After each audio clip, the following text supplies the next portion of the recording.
Ողջույն բոլորին, ես կարդացել եմ մի գրքի մասին, որի անունն է Օզի կախարդը։ Օզի կախարդում ես կպատմեմ ձեզ ամենակարևոր հերոսների մասին։ Ամենակարևոր հերոսը դա աղջիկն էր, որի անունը Դորոթի էր։ Նրա շանը ուզում էին տանեն Դորոթիից հեռու, բայց բնականաբար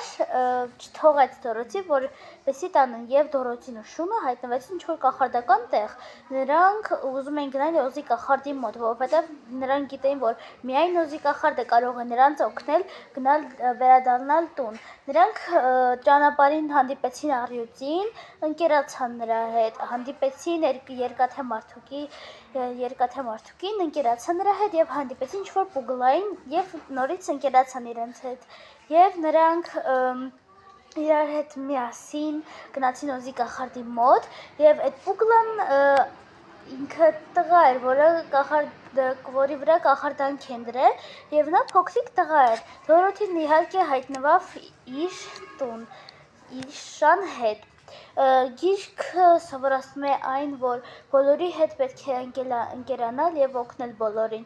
Միայն բարի սրտի շնորհիվ կարելի է ձեռք բերել ամենակարևոր բաները՝ ընկերությունը, հարգանքը եւ սերը։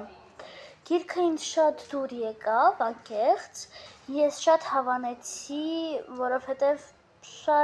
շատ էին կախարդական կերպարները, տարբեր փորձություններ եւ այլն։ Ես շատ եմ սիրում այսպիսի հեքիաթային եւ այսպիսի հետաքրքիր կախարդական հեքիաթներ։ Ցտեսություն։ Ողջույն, ես կարդացել եմ մի գրքի մասին, որի անվանումն է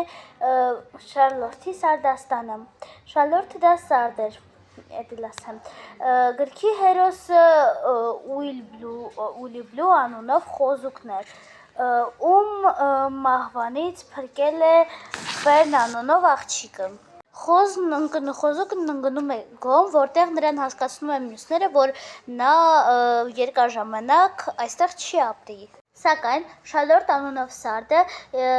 Սարդաստանի վրա հյուսում էր բառեր, որոնք պետք է համոզեին ագարակատիրոջը, որ խոզուկն արժանի է ապրելուն։ Ամերիկացի գրող, այս գիրքը գրել է ամերիկացի գրողը, որի անունն էր Էնվի Բրուքս Ուայթը։ Նա ծնվել է 1899 թվականին եւ մահացել 1985 թվականին։ Նա գրել է 50 տարի կամ էլ ավելի, 50-քան ավելի տարի, նա գրել է The New World